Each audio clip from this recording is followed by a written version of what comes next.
everyone, I am Claire, also known as PUY or PUY, just don't call me Pi, and I am here today on the Jinzo&Tonic YouTube channel to show off my deck, the Rock.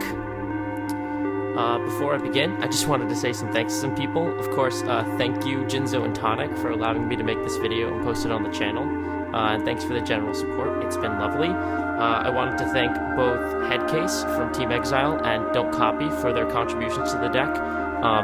They really helped get me through some blocks where the deck just wasn't getting any better, and they both made big changes, which really helped.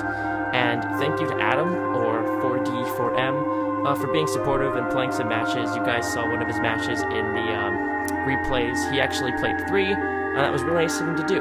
But without further ado, let's talk about the Rock. So, what does Mega Rock Dragon do? This card cannot be normal summoned or set. This card cannot be special summoned except by removing from play a rock-type monsters, any amount you want, from your graveyard. The original attack and defense of the card are the number that you banished times 700. Gigantus is the same thing, only it says must first be special summoned by banishing one earth type, and the Rock Spirit says the same thing. They all have little other changes to them. Rock Spirit gets a little bigger on your opponent's turn. Gigantus destroys all spells and traps when it's destroyed by battle.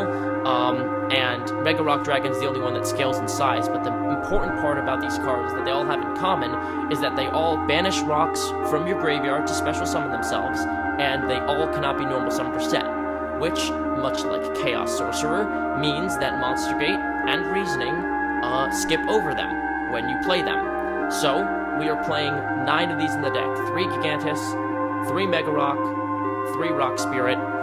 Every time you hit one, you keep going. You can hit many of these in a single Reasoning and a single Rock. Monster Gate, I've gotten up to 5 or 6 pretty consistently. Usually it's more like 3 or 4, but you hit a lot of them. And as soon as you start hitting them, the deck gets really explosive, because once you hit them, the ones in your hand can be summoned by banishing those. And once those go to the graveyard, they can be used to banish and summon other ones. And once those ones which have been summoned and banished go to the graveyard, then you can summon them off Dimension Fusion. It's important to mention that Gigantus and the Rock Spirit must both be special summoned properly by their condition before you can use Defu on them, and that Mega Rock cannot be summoned off of Defu at all. However, this has not gotten in the way of me getting off some very explosive Defu plays, as you saw in the replays. Another important part about Reasoning Gate decks are the actual targets for Reasoning Gate. So we have some usual suspects. We've got Dark Magician of Chaos, of course, and also Jinzo. And these are both very helpful cards, especially Demok. But some less usual faces are Guardian Sphinx and Toon Cannon Soldier, which are 2 cards that I have been experimenting with for a very long time. So, Guardian Sphinx obviously is a rock, so you can banish it to summon Mega Rock Dragon, or Gigantus, or Rock Spirit, all the banisher rocks. It is also a 5, so calling it off Reasoning is very unlikely. Not many players call 5 off Reasoning the first time. They usually call 4. And on top of that, it's a very, very, very annoying card. There are some games that are won just because you drop this guy, you set him down, and your opponent waits 5 minutes trying to think of how to get around it, and they simply can't. You flip it up, you wipe their field, couple it with a True Nade or with a Heavy Storm, and their entire board's gone. Make a play, kill them. Sometimes you can just attack with it, flip it down over and over again over 3 or 4 turns, and that'll get the job done. And as for Toon Cannon Soldier, we're also playing 3 Toon Table of Contents. This is a little engine. It has been great for the deck. It was something I was reluctant to use in this deck in particular for a long time. I was doing it in other Gate decks, and I liked it. I figured it would be a little too bricky in this deck, and it is not. It is great. You play a single book, you get the other books, you get the Cannon Soldier, you can start it to make plays, you can sack it for Monster Gate, or you can save it till the end, and if you have a couple of monsters, it can go anywhere from, 1,500 to 2,000 damage, maybe 2,500 if you somehow have 5 monsters on the field, which is a very, very, very big change, and a very big push for game, which is great. The thing that is the problem with this card is if you don't get it in your hand and you mill it off Reasoning or Gate, it feels really bad. You're gonna have a bad time, especially if it's just you mill 2 and you mill a Toon Cannon Soldier, which happens sometimes. and you don't hit any rocks, and your hand breaks up, which is not great. But the card is well worth it, nonetheless.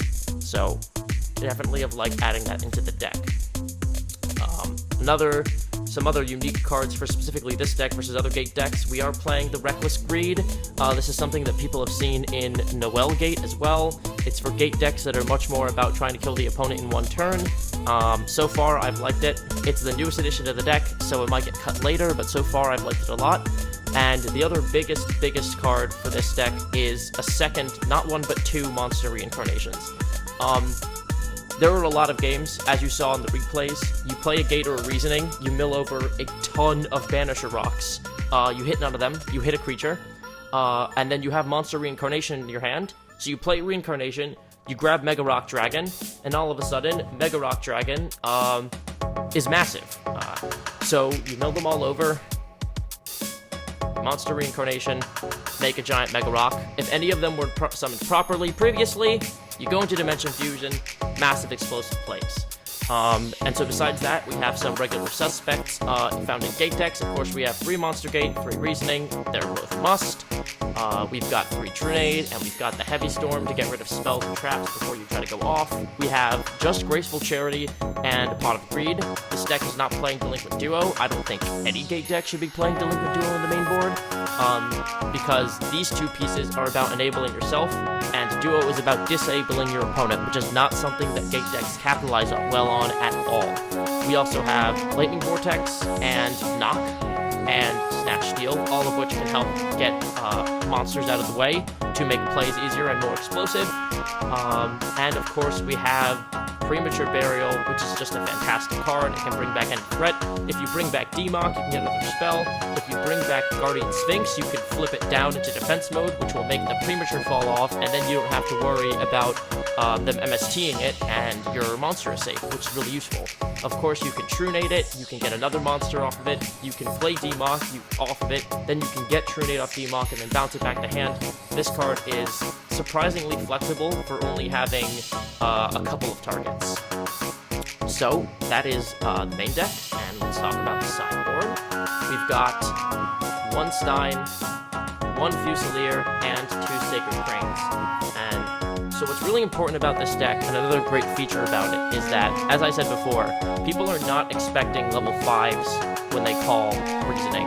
Most players call 4. This deck, and every iteration before it, has always been designed to punish that. They call 4, you already know, card after card you mill, rock after rock, whatever you're going to hit at the end, it's going to be wrong. Unless, you hit the Cannon Soldier. But, nonetheless, as soon as they catch on to that, and they see that you only have Sphinxes in deck and a Demok, then they call 5. Which is why you've put in Sacred Cranes, and you've put in Cyberstein, and maybe you've put in Fusilier, and then you've got them again, which is great. So the other thing that you have to understand about your monsters in this deck is that there are a couple of kinds of hits that you're getting off Reasoning and Gate, and which kind you get when matters a lot for certain matchups, and whether or not you'll make good plays. So the first kind is the value monsters, which are the most important ones. You've got Crane, you've got Stein, and of course you've got Demok. All of these will get you more cards, will get you more resources when you hit them, which is very useful, and it's probably the most useful kind of hit. It'll allow your combo extension to keep moving, and especially in this deck, you will very much be able to use those spells or cards that you get to good use to get more of these guys on the field, which is great.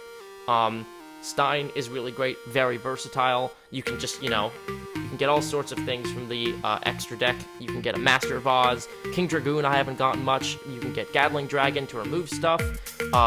If you want to floodgate them for a bit, you can use Last Warrior. And of course you can use Dark Balter or Ryu Senshi.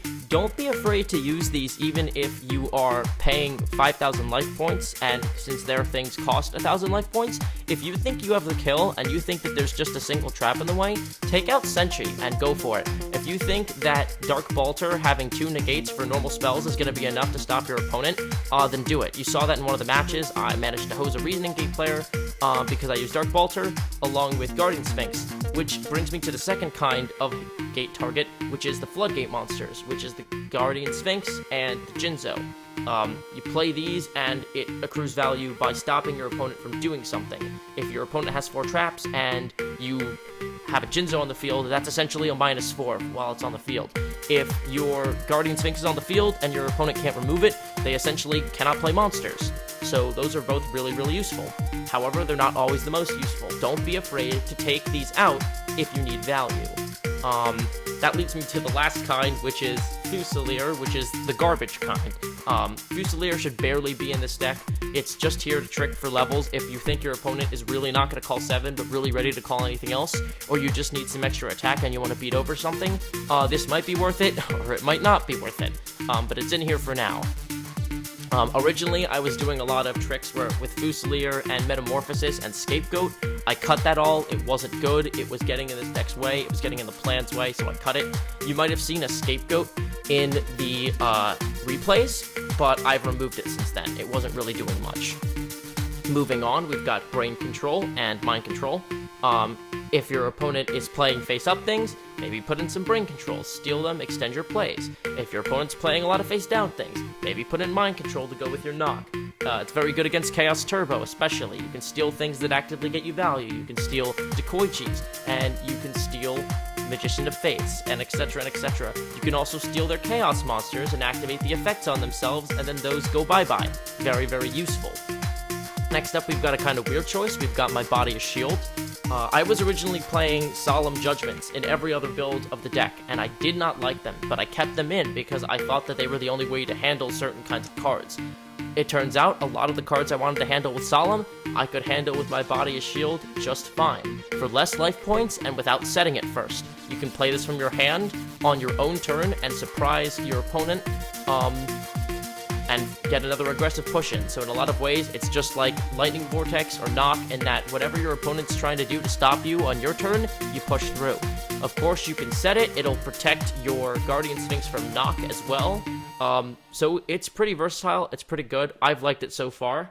And then lastly, we have more back row hate. We've got an MST, and we've got Royal Decrees. If your opponent's playing something kind of trap-heavy, Royal Decree is the way to go. Take out a Trinade, maybe take out the Reckless Greed, take out something else, put these in, and again, it's that same sort of -4 I was talking about with Jinzo. It'll get rid of their traps, very useful, and will help protect your plays.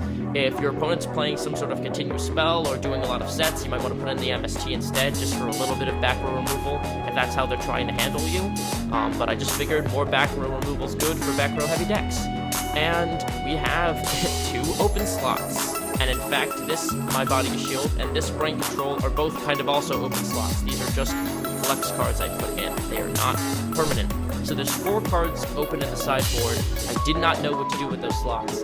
This build of the deck is relatively new, and I've liked it a lot, but I have not tested enough to know what needs to go there. If you have ideas on what needs to go there, please share. Please, hit me up in the Jinzo&Tonic Discord channel. Hit me up in the comments. Feel free to try the deck out yourself and see what you like there. I'm open to suggestions. This deck is still being worked on, still being improved, and I really want to get to its best. So, that is that. This deck is pretty powerful. I wouldn't take it into a tournament without more adjustment, but it's certainly gotten me some decent wins on the DV ladder. Right now I have 6 wins, 5 losses on the ladder, and I've also 3-0'd Adam in all of the matches, so that takes me up to a total of 9 and 5, which is pretty good. Certainly fun, certainly has a way to go. It's very explosive, can put out a lot of monsters quickly, can OTK quickly, and in ways that your opponent's not expecting, because they see the reasoning, they go, oh, I'll call 4. All of a sudden, Sphinx comes out, you've got Gigantus out, you've got Rock Spirit out, you've got Mega Rock out, they don't know what hit them. That being said, this deck does not have many good defensive plays, which is not a big issue because the best defense is the big offense. A bigger issue, though, is that it is playing 9 bricks. These cards in your opening hand are all bricks. If you don't have a card destruction, or you don't have charity, or you don't have reasoning, or you don't have Tomb Cannon and Gate, these cards will be stuck. Sometimes you will just need to draw up to 7 and discard for the hand limit, and that is okay. I have won games where that has happened because this format is kind of slow right now. But it's not the best. Sometimes it will hurt, and that's not great.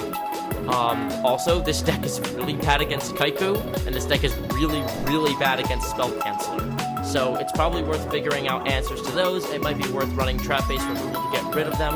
I'm not sure yet, but I want to be candid with you. The deck does have weaknesses, as all decks do. So that's the deck, that's the rock. If you enjoyed this video and you want to see a bunch of other cool decks, you should subscribe to the Jinzo&Tonic YouTube channel. He puts fantastic deck picks out, and he lets a lot of fantastic people, like myself, do so as well. You should also join his Discord server if you're a Discord user. An invite will be in the link below, along with a download link for this deck if you'd like to try it out. Once again, I'm PUY. I'm just another trans girl playing a gate deck, and I hope you have a lovely day.